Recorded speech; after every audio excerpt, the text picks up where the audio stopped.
Hello, everyone. Thanks for joining us. I'm Pierre-Nicolas Hurstel, CEO and co-founder of Yann, and I am welcoming today Yann Marie, who is an expert in CRM and customer experience, and we're going to talk about data, acquiring customers, and how NFTs can play a big role in this field for the future. Yann, welcome. Thank you very much for joining us today. Can you tell us who you are, what you do? Yes, I'm an expert, as you said. Thank you. I'm an expert in consumer experience. I've worked for 8 years at LVMH in this position. And before that, for more than 10 years, I was a consultant for luxury and fashion brands. So today, what are the challenges for brands in terms of client acquisition and CRM? What matters? I would say that first, the increasing cost of media. We know that media landscape is more and more expensive each day. Google and Facebook and Instagram have two-digit growth expenses every year, growing every year, and it's beginning really non-cost effective to reach the clients through this media. Second thing is that, of course, cookie regulation. We know that there's a lot of regulation around cookies. Safari is already in place. Google has postponed to 1 to 2 years, but it's coming. We know that we have RGPD, we know that USA are also increasing the regulation on first-party data. So it's really changing the landscape of how to reach the consumers. So when we prepared this conversation, you told me about the unreachables. Yeah. Who are they? Yeah. What is this concept? Yeah, so this concept is not mine, to be honest. It's a concept from Proximity BBDO in the US. And long story short, they were doing media planning. And in 2017, so it's already four years ago, in 2017, there was a young media planner that came with a great media plan to the head, to the staff, and she said, "The media plan is perfect, but I don't feel concerned by the platforms you're talking to and you're talking about." And so Proximity BBDO lead a study, and the results of this study was, in a glimpse, that 47% of the Gen Z and Gen Xers are unreachable towards classical media. And 66% of them have non-trackable data on these platforms. Why? Prime Video, Netflix, Hulu, Xbox, PlayStation, all the platforms that are mainly used by these generations are unreachable. That's why BBDO called them the unreachables. And that's interesting because if you put that beside what I've told you, that means that, briefly speaking, you're spending each year more and more money to reach people on platforms where all the brands are and to reach people that are not your target. Wow. So it's scary, but how can this sustain? You know, what's the shift? If you're a brand, or you locked into this, what are the alternatives? Well, that sounds obvious, but obviously it's not the case for most of the brands. The first takeout is first-party data. So what is first-party data? First-party data is owning the data about your own consumers. Okay. In one sentence, that's it. What kind of data? We can talk about it later, but it's owning the data at no cost, except the cost of recruitment, of course. So first-party data is a must-go, because if you compare the cost of an email sent to 10,000 and 100,000 people regarding the cost of acquisition of Facebook, for example, or Google, you can see how much money you're saving. Second point I would say would be social. So once again, sounds obvious, but most of the brands we see on social media are not social. They are not listening. They are not using the language of their audience. They are not engaging. They are not bringing conversation. So they are basically using social media as a media. With what consequence? For example, the organic reach of your fan base on Facebook is approx 8%. That means that you are submitted to the algorithm of these platforms. And if Facebook, which they do once a year at least, changes the algorithm there, then you're losing. And then to reach your own audience, you're spending more money. Second thing.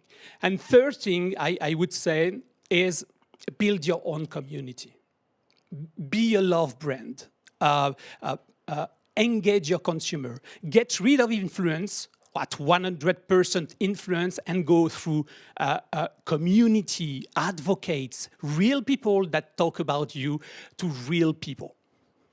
So, questions about first-party data. You said owning your data, but owning your data means,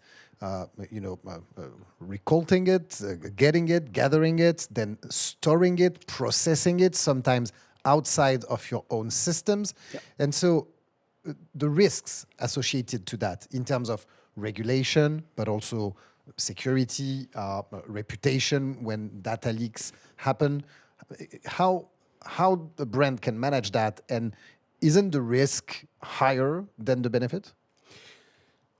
Of course, no solution is 100% perfect in any case. So I would say yes, regulation is more and more tough. Collecting the data is more and more tough. It needs, as you said, investments in terms of people, in terms of technical infrastructure, in terms of organization, because all the organization from sales to marketing are concerned by the first-party data. So it's not the ideal solution, and it always works only in a big mix. Then comes the question of what is the first-party data? What do you call first-party data? I think it's important because most of the people says owning my end consumer is knowing that your name is Pierre Nicolas. Okay, so okay, I've got someone in my database. His name is Pierre Nicolas. I own him. I don't think that's the truth. I don't think that's the truth. Let me tell you, maybe if we've got the time, a little story. Let's put ourselves in a real life situation because consumer is about real life. And let's imagine you meet two people in a party, okay? And two people that you don't really remember about, okay? And one of them will say, hey, hello, Pierre Nicolas, okay? And that's it. He remembers your name. That's fine, okay? And the other one says, hey, you're the guy that loves sushi, and you're the guy that loves Brad Pitt. By the way, I saw his last movies. I loved it. What do you think about it? Okay? Who will you feel the most connected with? The first one who actually knows your name, or the other one? No, the second one. The second one knows who you are. And first-party data is not about, at all costs, having the name of the consumer. It's at all costs understanding and knowing your consumer and his habits and his consumptions to better serve them. So really interesting, and we'll come back to that just after a question on a new thing that we hear a lot about recently is zero-party data. So what is zero-party data? Zero-party data, it's not having... It's not having anything about your customer? Anything about your consumer as a person. Okay. Okay? It's not knowing someone, we'll get back to cookies maybe afterwards, but it's not knowing someone, who is he, where does he live, but knowing something about how he behaves. So what about NFTs in this game? You know, what can NFT bring to the table in terms of changing and answering these challenges in terms of CRM and customer acquisition, from your point of view? maybe I'll start this answer with something that is also a challenge in first-party data in traditional CRM, as we say. Traditional CRM is addressing the end consumer. What we realize is that, in fact, in reality, CRM addresses the buyer. Okay, so you go to a shop, you buy a clothes, a watch, a wallet. Okay, if the company is well aware, they will get your name. Does it mean that you're the owner of the watch? Will you offer it to someone? Will you give it to your children, etc., etc.? So one of the roadblockers of CRM is that you actually think that you are talking to a consumer, but you are talking to a client, okay? Because CRM, as we say, is based on the consumer life cycle. One of the big advantage of NFTs, when it comes to CRM, of course, there's a lot of other advantages, but one of the most advantage of the NFTs is that you go from a consumer life cycle to a product life cycle. That means that you connect your communication to the product. Whoever owns the product, that means that anybody that will own the product will be reachable by the brand without or with an agreement to use their names, etc. But for the consumer, it's a huge advantage. That means that they can feel absolutely connected with the brand, with any product of the brands that they have, because the brand is able to identify what is the type of product, without never giving any name, any address, etc. So the CRM is really based on consumption, behavior, and with a product focus. So, you know, when we talk about new technologies and implementing NFTs for products or for a brand, there's always the question of the cost. And often this cost is compared to what?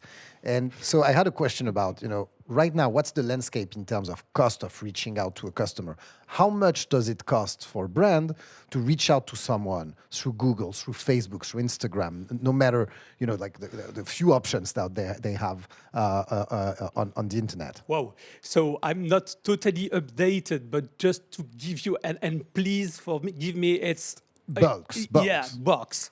Cost per acquisition on Google is, so cost per acquisition is from a prospect to someone, to an actual client, okay? Someone who actually bought, okay? The cost evaluated by Google is around, let's say, $50 per person, okay? It can be 80, it can be 30 if you're a well-known brand, etc. Facebook, from my memory, it's around $18, $20, the cost per acquisition on Facebook. So much lower, but not everybody's on Facebook. And still, you have to have great margins to be able to engage that cost into reaching new consumers. So NFTs can be a solution. What is needed to make this infrastructure work? You know, it's a new technology, brands are starting. From the point of view of a brand, when you look at the opportunity of implementing a technology like this one, what are the things you look at? What are the main concerns you want to address? Concerning NFTs? Yeah. Well, obviously, it's less complex than putting in place a global database for a whole brand internationally, either in terms of costs, because we are talking about millions, in terms of infrastructure, and in terms of knowledge. What is great with NFTs is that it's basically on-the-shelf solution. Okay? You've got, of course, to have people, champions onboarded on that. You've got to have your marketing and mostly your sales team able to explain the consumer what is the benefit of it. But this doesn't really change from CRM, you know. When you have to support, even in traditional CRM, you have to support your sales team to explain them how to talk to the consumer in order for the consumer to leave his personal information. With NFTs, you don't even have to do that. You just have to explain what they will benefit from the brand without giving anything. So for me, implementation is faster. And believe me, implementing a CRM solution is around 18 months to 2 years easy in a global company. So it's much quicker, and I think it's much more on the shelf.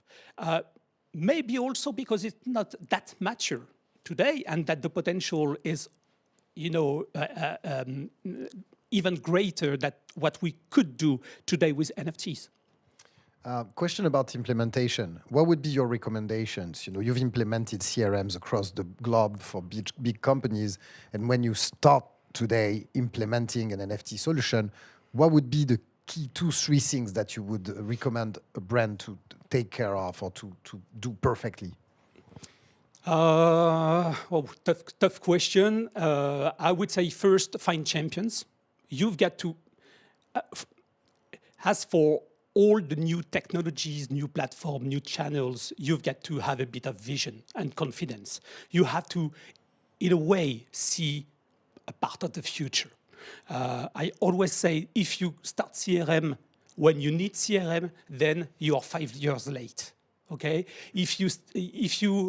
When Facebook came, you could wait like 1 year, even 2 years before going into it. It was not such a big thing. TikTok, if you're late from 6 months, you're already, behind the competition. I would say NFTs, you have to have champions that believe in the technology, that understand what are all the benefits of it, and build a team. Not a big one. Start small. Start with one shop, one city, one country with champions, test it and improve, because obviously all the solutions will not be there in the first year. And that's not the point. The point is that 5 years from now, when it will be a reality, then you will be ready. Well, thank you very much. Awesome insights, Yann. Thank you. Pleasure to have you today. Thanks for My joining. And see you soon, guys, for another program. Thank you very much. Thank you.